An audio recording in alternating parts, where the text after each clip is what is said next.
taking a deep dive into an organization that, institutionally speaking, runs a bit like a highly successful multinational enterprise. Right, but it's rarely studied in that specific context. Exactly. We're talking about the Seventh-day Adventist Church, and our focus today is it's a very distinct blueprint for expansion across the highly diverse and often politically constrained landscape of South Asia. Specifically India, Pakistan, and Bangladesh. Right. And our mission today is really laser-focused on the organizational architecture, the structure, the operational mechanisms. So we're not getting into deep historical theology here. No, not at all. We are dissecting the institutional DNA. And the entire foundation for this analysis, for this duck dive, rests on internal SDA reference materials. Their own stuff. Their own yearbooks, official archives, governance records. We want to uncover the statistical and structural evidence that explains how this denomination planted such deep roots. Especially when you consider the context. From a massive democracy like India to, minority religious environments like Pakistan and Bangladesh. And I think the immediate takeaway, what you call the sheer scale shock, is necessary to frame this whole discussion. You have to understand that, yeah. This is not just a random collection of churches. It is a very carefully engineered success story, and it's built on a distinctive mix of strategic mechanisms that repeat across all three nations. But at vastly different scales. Immensely different scales. Absolutely. We can put the core finding, what we're calling the stacking mechanisms, right up front. Okay, let's do it. The SDA success in South Asia is built on four intertwined and mutually reinforcing pillars. Okay. First, you have Bible-centered evangelism. This relies very heavily on literature, on the work of traveling book salesmen or colporteurs. We'll come back to that term. We will. Yeah. Second, rigorous, high-visibility institution building. Meaning schools, hospitals. Precisely. Hospitals, training schools, full-blown colleges.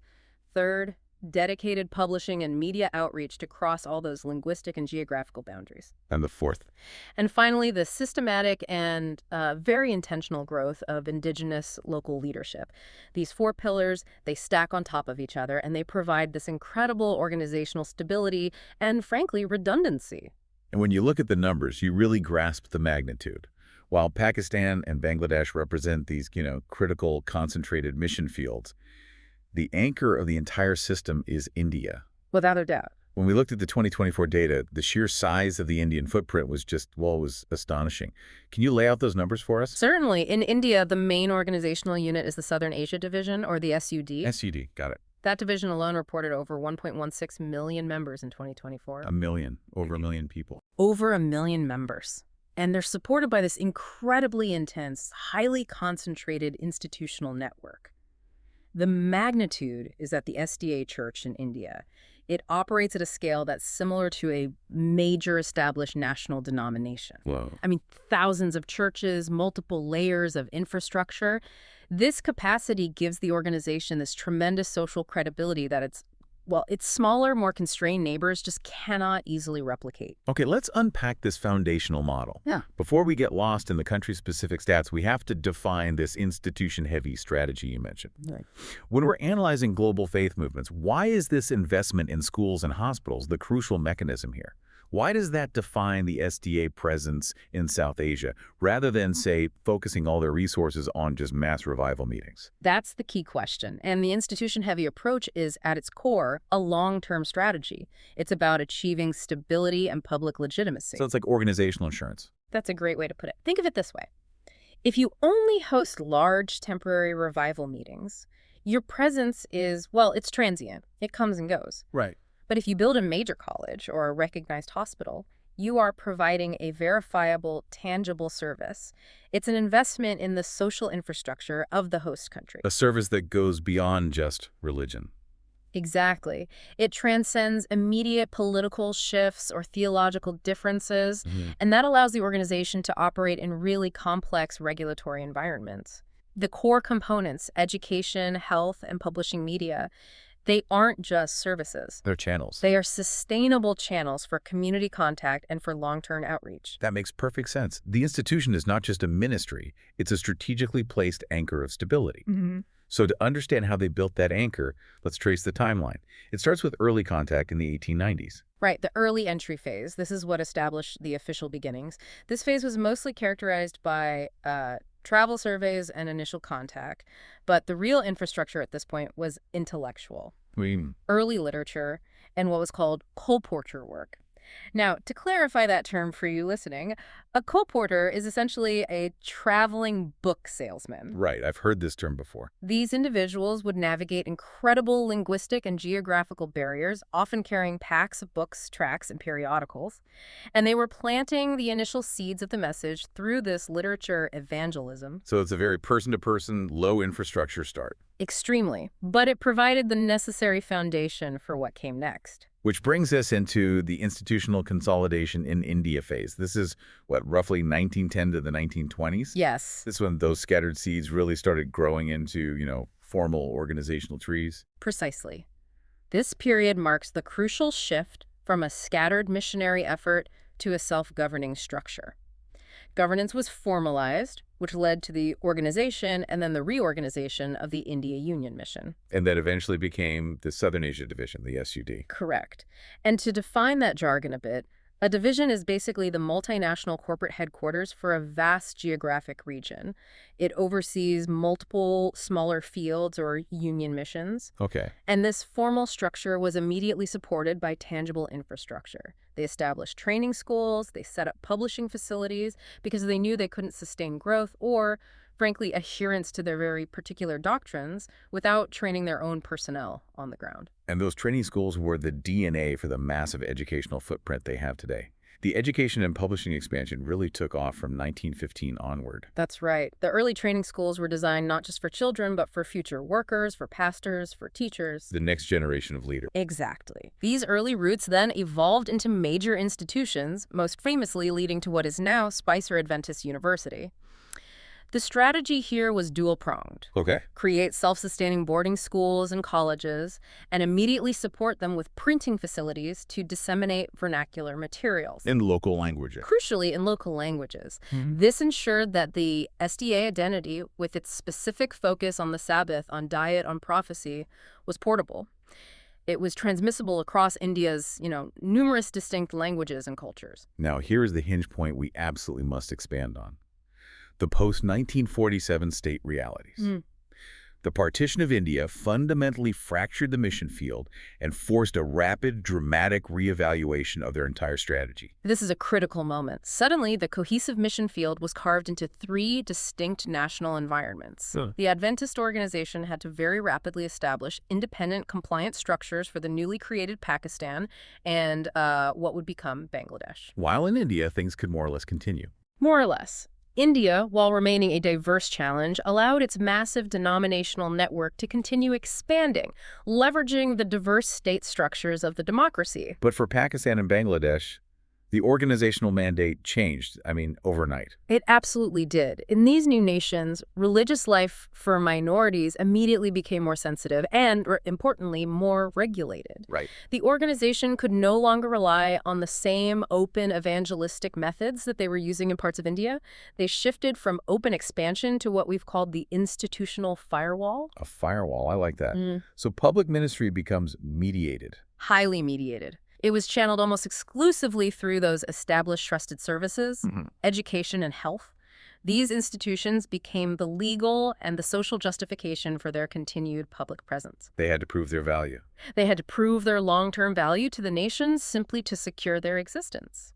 And this leads right up to the modern era, with these significant administrative realignments that show this constant need for strategic adaptation. Let's talk about the 2023 governance shifts.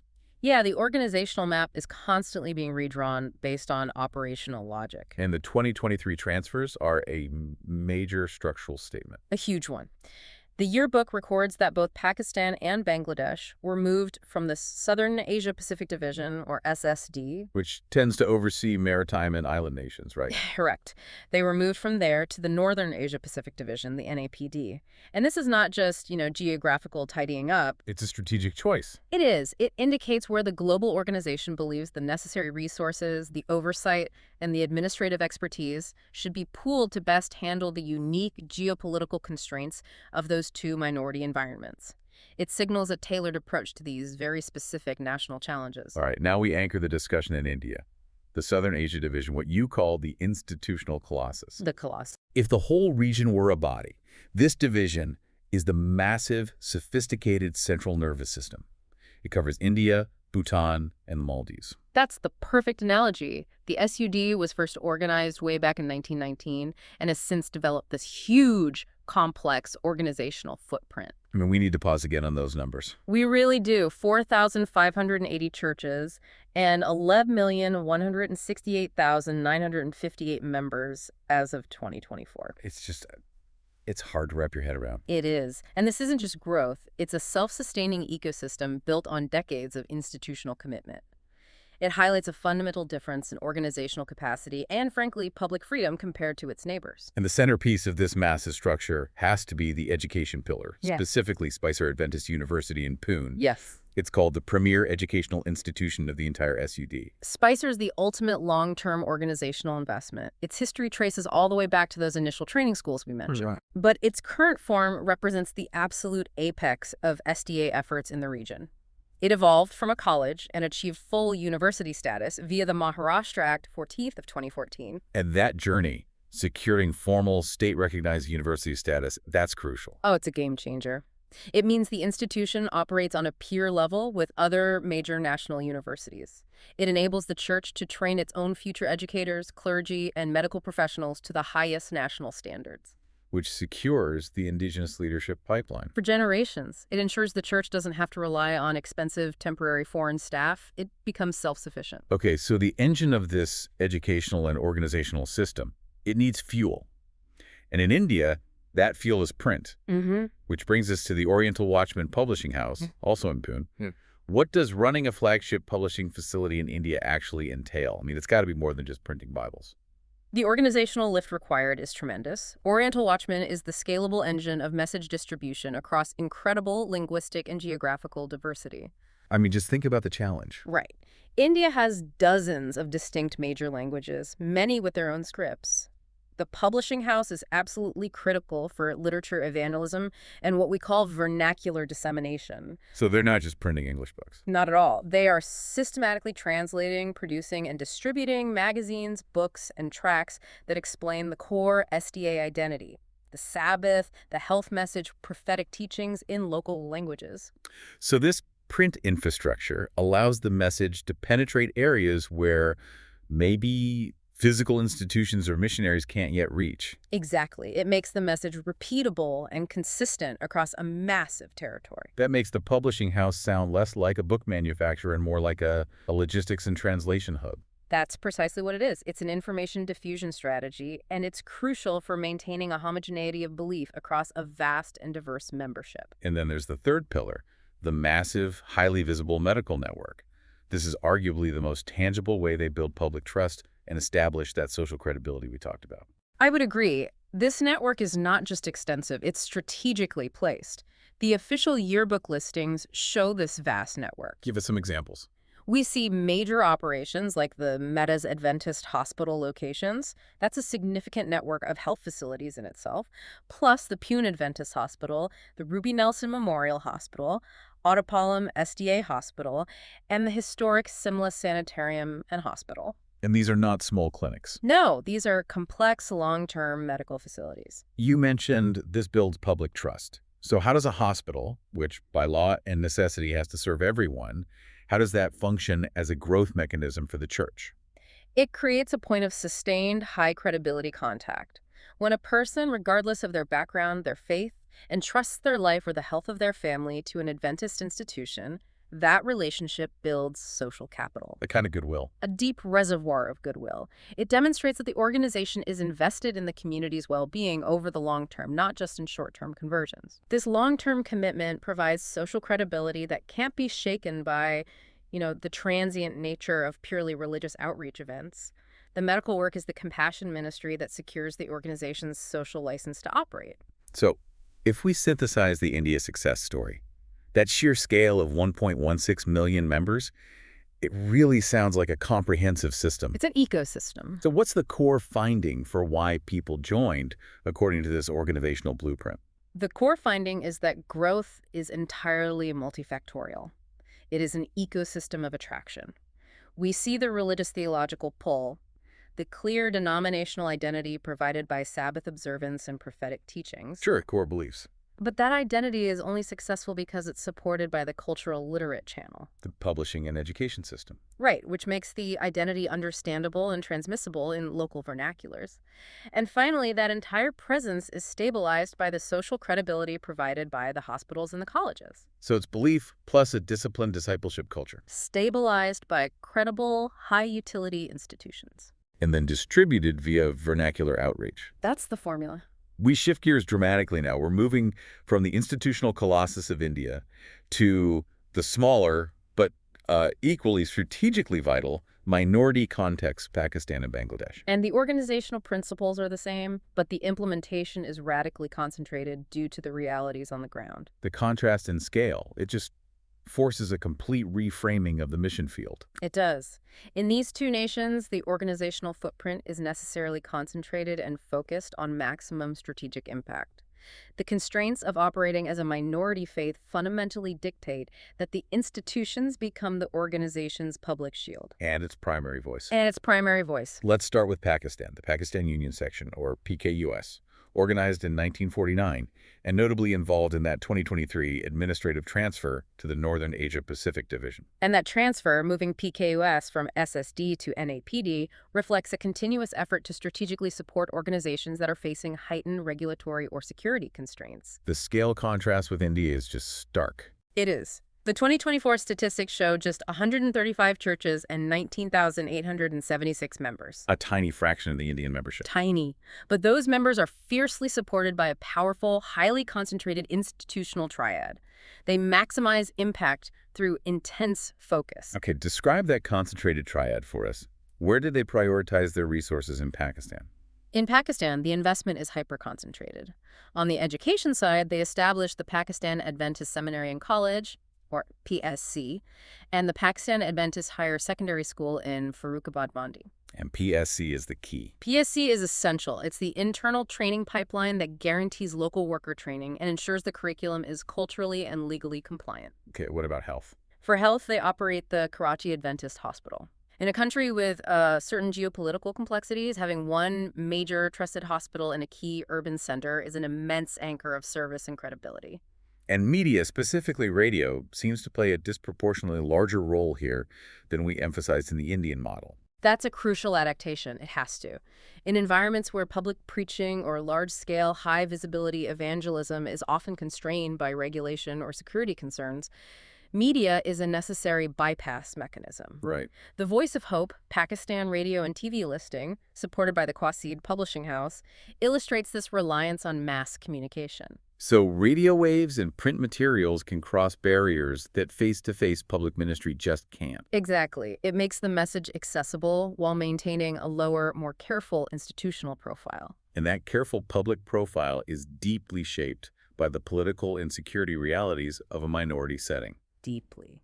We see anecdotal evidence in the archives mentioning the historical need for police protection for churches during periods of heightened tension. And that detail is deeply sobering, and it's necessary for understanding the operating environment. It shows that their public presence is never, ever taken for granted. So the community has to operate with a certain prudence. A great deal of prudence. In this minority setting, growth is mediated primarily through verifiable, ongoing social goods schools, health, media. Overt proselytism is secondary to providing institutional evidence of long-term community contribution. So the growth pathways rely on institutional trust first. First and foremost. That leads to long-term contact, and then the stability of the structured discipleship, community Sabbath school, youth ministries, family ministries, that ensures those who do join are retained. Moving across the border now to Bangladesh, the Bangladesh Union Mission, or BOM, also organized way back in 1919 and, like Pakistan, part of that significant 2023 transfer to the Northern Asia-Pacific Division. And Bangladesh presents a slightly different demographic outcome, but it operates under very similar administrative constraints. The 2024 statistics show 127 churches, which is very similar to Pakistan's number. But the membership is larger. A notably larger membership base of 34,030 members. This suggests a greater density of members per church, or perhaps a successful concentration of outreach efforts, maybe focusing on specific tribal or regional populations. And here, the focus seems intensely centered on education. specifically the flagship institution, the Bangladesh Adventist Seminary and College, or BASC. BASC, established in 1969, functions as the central education and worker training hub. It's like a replication of the Spicer model, but tailored for the Union Mission scale. So this is where the organizational concept of schools as centers of influence becomes really vital. It is, and that's their jargon, but the concept is powerful. Oh. The school itself is the mission infrastructure. So how does that work in practice? How is a school different from a church when it's acting as a center of influence? Well, the school provides repeated, trusted, and often multi-generational exposure to the Adventist community and its values. Right, it's a daily interaction. It's daily. Unlike a church event, which is limited, a school involves years of consistent interaction with students, parents, and local administrators. This depth of contact is foundational for sustained minority growth. It builds trust not just in the faith, but in the organization itself. In the organizational integrity, yes. Furthermore, BASC stabilizes the church by creating that local leadership pipeline. It trains indigenous workers to manage the schools, the churches, and other ministries, a necessary requirement for long-term sustainability in this environment. And that focus is clearly ongoing. The source material mentions a 2024 report detailing the start of a Bangladesh Urban Center of Influence project. That signals the forward-looking strategy. As Bangladesh rapidly urbanizes, the church is committed to securing a highly visible institutional presence in key urban population centers. So they're not just focusing on rural areas. No, this is an expensive, strategic commitment to maintaining relevance in the cities. The growth pathways here align perfectly.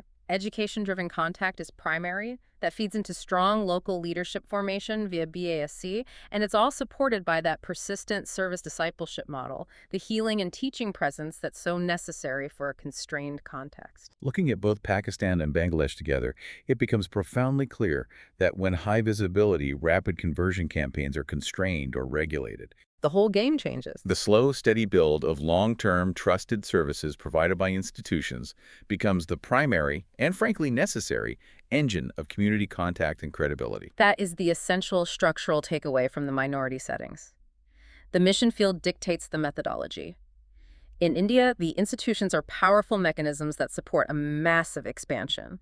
In Pakistan and Bangladesh, the institutions are the primary mediated public expression of the faith. And the mechanism of survival. And of survival. All right, we've dissected the three national contexts and their respective institutional landscapes. Now let's synthesize what this organizational architecture reveals about the Seventh-day Adventist method globally. Okay. We can do that through the three universal mechanisms that appear across all three countries. The first universal mechanism has to be the education system as mission infrastructure.